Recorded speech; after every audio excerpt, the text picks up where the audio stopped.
Good afternoon. My name is Dave Norton from Discovering New England History. We're going to begin a new series here. It's actually a New England story, and it has to do with the Great Locomotive Chase, which is an extremely daring, courageous raid that was done during the American Civil War. And on this first slide here, you can see it's actually a story of the Massachusetts Medal of Honor winner. And a lot of folks in New England really don't know this. When I went to Chattanooga, Tennessee, and I went to Georgia, I was researching this, and I said, well, I can't really do a story on this because it has really no New England connection. And so I purchased this book right here. It's called The General in the Texas. And it had a list of all the raiders involved in the secret mission, and I couldn't believe it, but one of the raiders was a Robert Buffum, and he's from Salem, Massachusetts. So I said, we have us a story here, so I'm going to do the complete story. On this first slide here, it shows the Medal of Honor. And back in the Civil War, back at that time period, there's no such thing as a Medal of Honor. And President Lincoln and Secretary of War Stanton decided that they really needed something for all the soldiers, the daring raids and escapades and everything else like that. So put this new medal together, which they did. And Robert Buffum from Salem, Massachusetts was the recipient of the Medal of Honor. So we'll go to the next slide. And these first 6 soldiers survived this raid, which we're going to talk about. There's Edward Stanton on the top, Secretary of War, and there's Abraham Lincoln, of course, the president. And they all went to Washington, D.C. They all survived the raid. And that's the order that the medals were given out. Jacob Parrott, William Bensinger, Robert Buffum from Massachusetts, Elihu Mason, William Pittenger, and William Reddick. And you can see that's the order the medals were given out. So Massachusetts has the distinction of being the third Medal of Honor winner that was ever issued in the history of the United States. And that's certainly quite a distinction. That was all done and issued on March 25th, 1863. Now to begin the story, we'll go to the next slide. And we'll talk about Private Robert Buffum. There's really not a lot about him. I had to do a lot of research, and I want to just give you an idea. Fortunately, we have a picture of him. And I'll go down some of his statistics here. Birthplace. He was born in Salem, Massachusetts, and at 1862, he was 33 years old. He was the oldest raider on this secret mission. He was a skinny, dark complexion, black hair, and a beard. And his temperament, which is amazing. He's here's how they describe him. He's unpredictable, insubordinate, argumentative, stubborn, often drunk, can be morose, and then immediately be garrulous. His favorite pastime is reciting Shakespeare, and his personality trait. He spends hours in obscure, pointless arguments, often heard to pray and swear in the same breath. But he had attributes, and that's why he's selected for the secret mission. His major attributes are his courage, and he works well under pressure. And he's definitely an asset to this raid right here. So we'll go to the next slide. And he was born in Salem, Massachusetts. And there's a picture of Salem on the left, what it looked like in the time of the Civil War. And of course, it's right on the water. And he was an abolitionist, and he relocated in 1855 to a place called Lawrence, Kansas, and he joined John Brown's movement. There's not much about him with the movement, but we're going to cover that story a little bit because it's very important it's a New England story also. So we'll go to the next slide. And John Brown's house. John Brown was actually born in Torrington, Connecticut.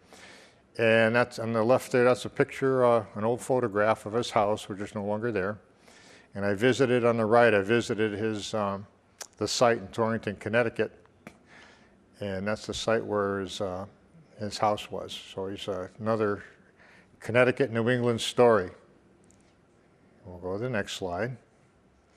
And that's a close-up of a memorial that they have to John Brown in Torrington, Connecticut. That's the actual site of his home. And we'll go to the next slide. And then he moved right before the Civil War, probably early 1800s, to North Elba, New York, on his farm here. And of course, he had quite a few sons, and he was an abolitionist, and he really liked this place in New York, and that's where he moved from Torrington, Connecticut to New York. And we'll go to the next slide. Then he relocated to Kansas, Lawrence, Kansas, 1855. And it's really an interesting place because a lot of the New Englanders, from what I researched anyway, between probably 800 and 1,000 families moved out to Lawrence, Kansas. And I couldn't understand why they did that. That's a picture there of Lawrence, Kansas in 1855. And as we go to the next slide, and a gentleman from Groton, Massachusetts, Amos Adams Lawrence, he was a philanthropist, abolitionist. He financed John Brown's cause, and he financed this settlement in Kansas. All the abolitionists from New England, all the different states, they all got together and left their homes, and they moved out to Kansas. And the idea was that Kansas was going to be admitted to the Union, and it was going to either be admitted as a slave state or a free state. And the idea is if you had enough abolitionists that would resettle there, they could actually vote and swing it so that it would become a free state. And on this slide here, if we go back to it here, it's really interesting. I took this map of Lawrence, Kansas today, and I can't believe this. Here we are in Kansas, and look what they have here. You've got a Vermont street, a Massachusetts street, a Connecticut street, a Maine street, and those are the actual names of the streets today. So that's another part of this New England story. And we'll go to the next slide. In Lawrence, Kansas, 1856. Now what they did was they made this huge hotel. Of course, it was financed from New England. And when these families first came out, they would all stay in different rooms in this hotel until they could build their own houses in the town. Then they would leave this and go into their houses. Well, in 1856, they had a lot of pro-slavery militias in Kansas, typically from Missouri right across the border, and they would make raids into Kansas. And this particular house was completely raided, and fires set, and people were killed. It was a terrible raid, and that really infuriated John Brown and his followers. So we'll go to the next slide. And John Brown, you can see I got pictures here. Those were his 4 sons, and they were all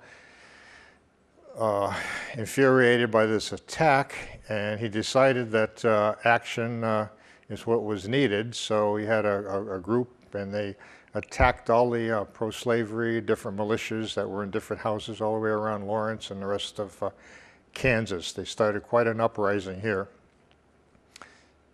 We'll go to the next slide. And it's called the Bleeding Kansas Uprising.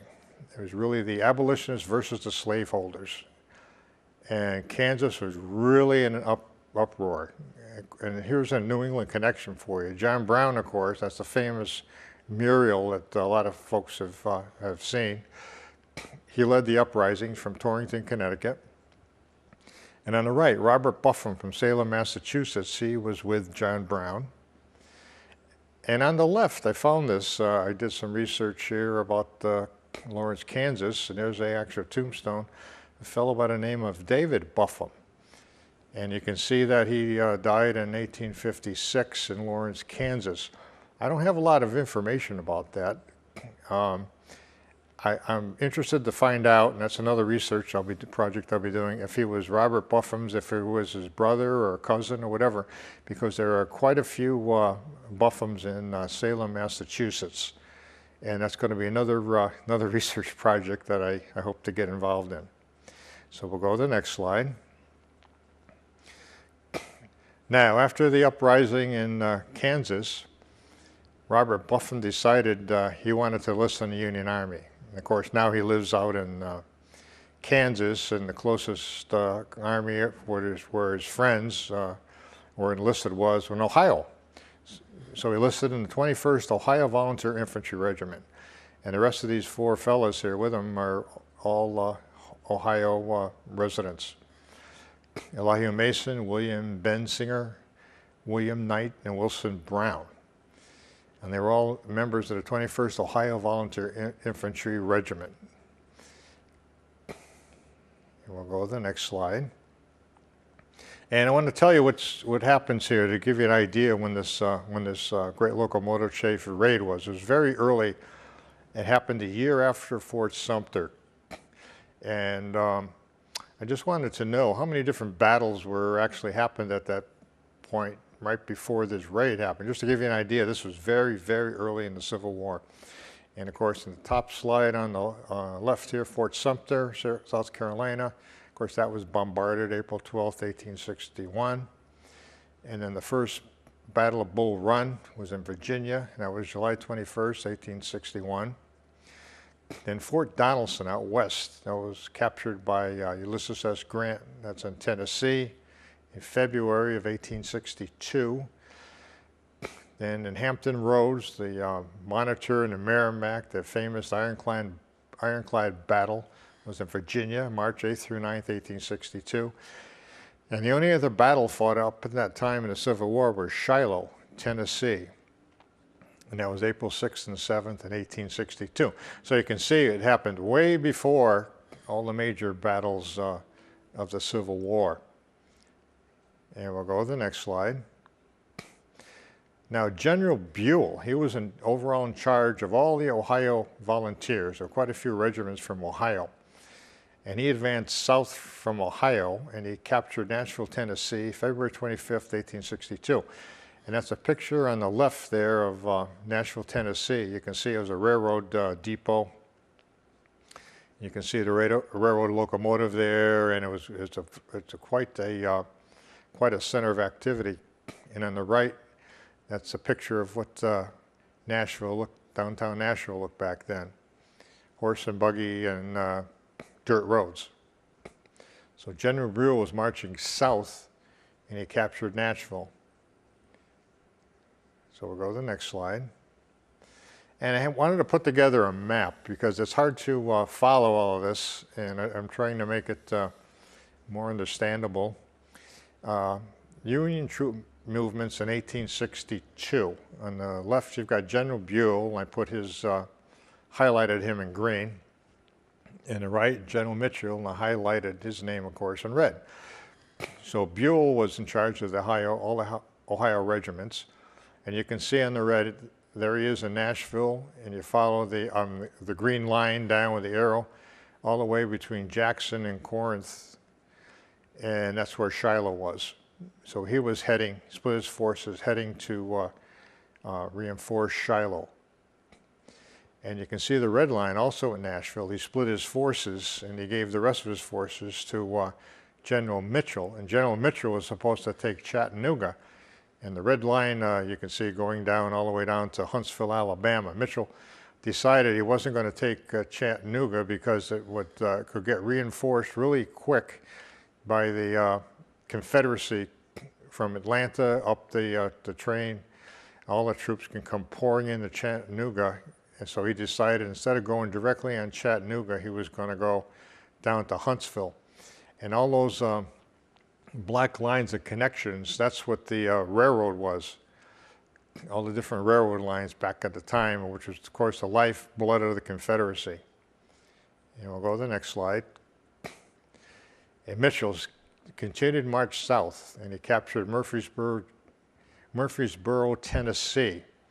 And there's a picture of what Murfreesboro looked like. And then he continued further down south. The next slide. And he got stopped here at Stones River, Tennessee. On the left, there's a picture of Stones River. On the right, the center of the town. And what the Confederates did when they withdrew, they were burning all the railroad bridges that crossed the rivers behind them. And this was very effective because back then, the only way you could move a large forces around was by railroad, and it could supply everyone by railroad. So if you could disrupt the railroad lines and burn the bridges, it would slow up any army that was advancing on your position. So we'll go to the next slide. And what they were doing is the retreating Confederates, they destroyed 3 railroad bridges around Stones River, Tennessee. And there's a great painting there on the right. And each one of those railroad bridges, General Mitchell probably had to stop and probably take at least a day to rebuild them all. And of course, the stone pilings or whatever in the river would not burn. They would stay there, and they would just reconstruct the railroad track right over there so they could get the trains through. So it held up his forces. So we'll go to the next slide. And you can see the destruction there.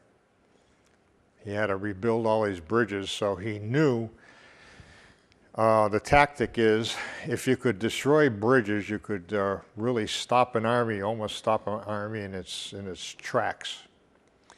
And we'll go to the next slide. Then along came a fellow by the name of James Andrews. He was a Union spy from Flemingsburg, Kentucky. And that's actually a picture of his house that still exists. You can see a sign right there. And he worked, he was a very shrewd businessman, and he worked between, he would go behind lines as a Union spy.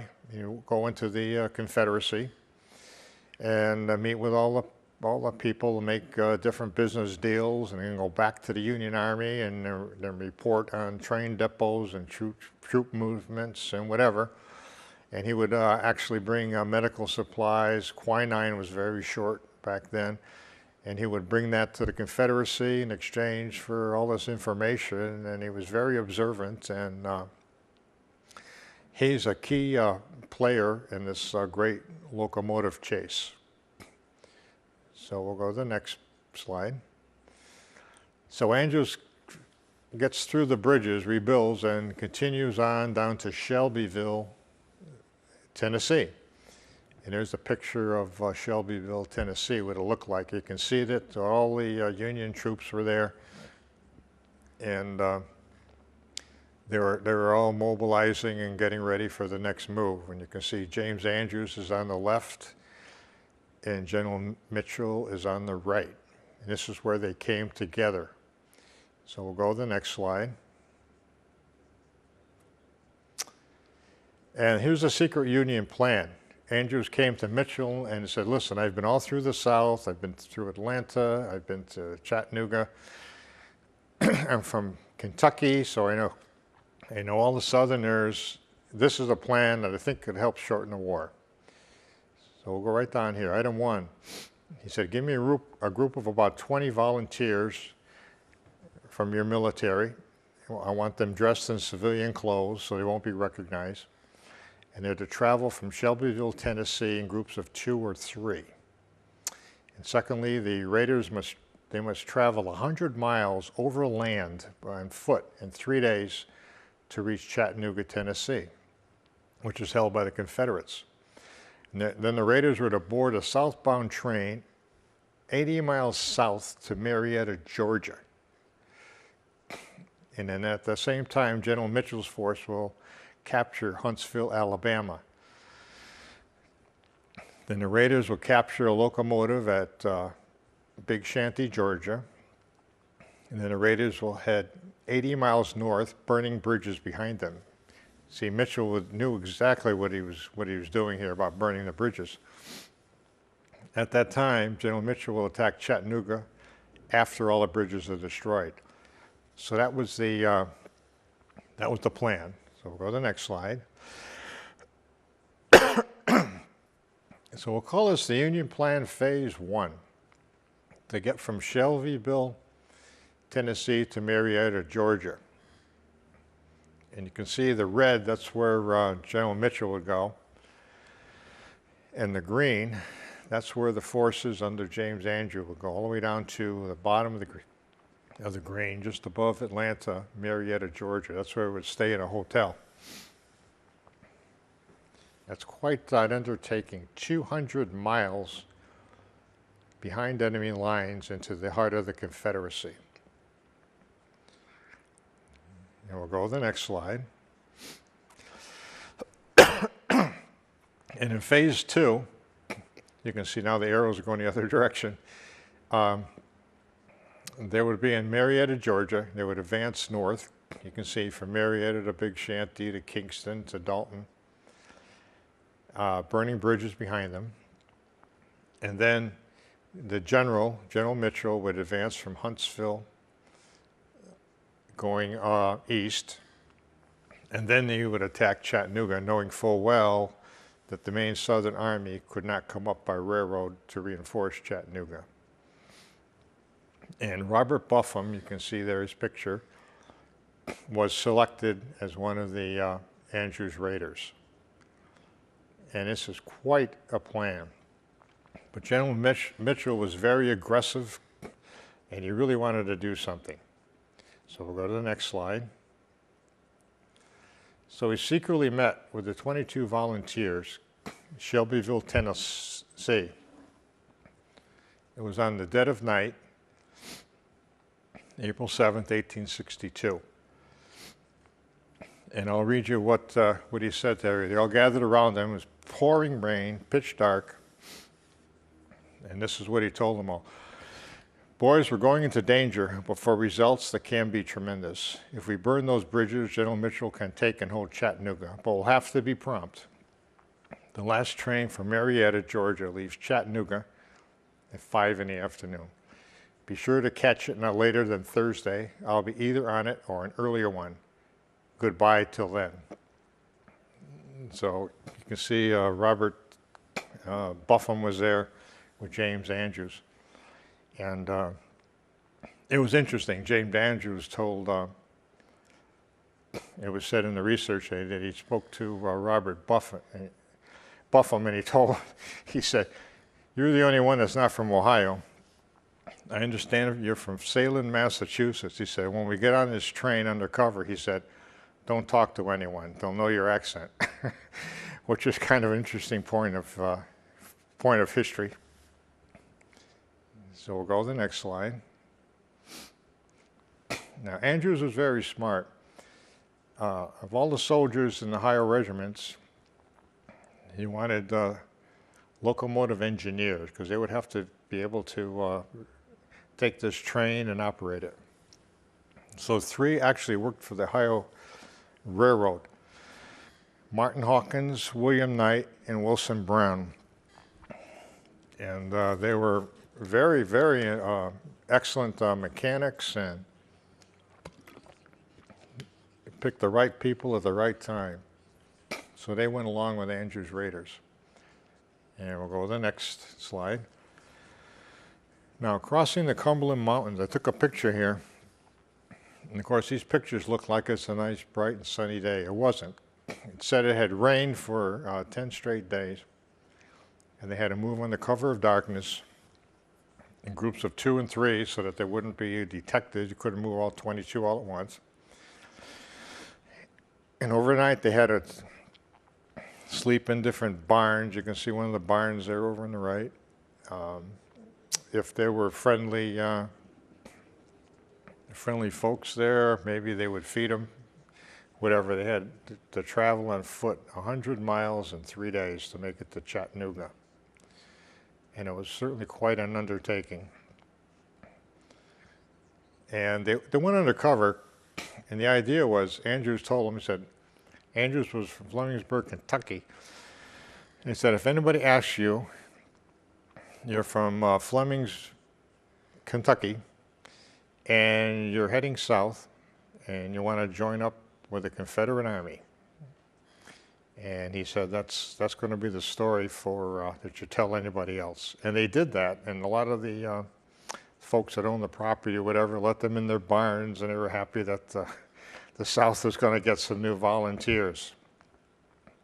And it worked pretty good. So we'll go to the next slide. So after 3 days, they finally made it to Chattanooga, Tennessee, which was held by the Confederate Army. And I took this picture when I went to Chattanooga. I was on the top of Lookout Mountain looking down. That's Moccasin Bend, they call it. And I was lucky that there wasn't a lot of fog right there when I took it. But I'm sure that's the picture that the Raiders all saw, and they had to make their way down the mountain, and they had to find the railroad station to catch that train south to Marietta, Georgia. We'll go to the next slide. And that's a great picture. That's what Chattanooga looked like. You can see Lookout Mountain, and you can see all the Confederate tents, if you will. And it's quite a place to go when you're undercover with thousands and thousands of Confederate troops. And we'll go to the next slide. And these are some great pictures of Chattanooga. This one here is they're repairing the railroad freight cars, Confederacy, of course. And you can see all the different sheds there. They would repair all those cars. Just to give an idea, this was quite a place in Chattanooga. And we'll go to the next slide. And there's another one. You can see the boxcars and some of the soldiers. And you can see the mountain over there in the, on the horizon. It was quite a railroad center for the southern states. And we'll go to the next slide. Chattanooga, Tennessee. The Raiders board the southbound train to Marietta, Georgia. And believe it or not, on the right there, that's found it. It's a picture of one of the train tickets that they had, dated at the same time. And this was the part of the Western and Atlantic Railroad. And they all got on the train, heading down to Marietta, almost right outside of Atlanta. So this is episode 1 of the Great Locomotive Traits. It's a New England story of Robert Buffum. And we're going to continue on this with this tremendous raid. And once again, it's Dave Norton from Discovering New England History. Have a good afternoon.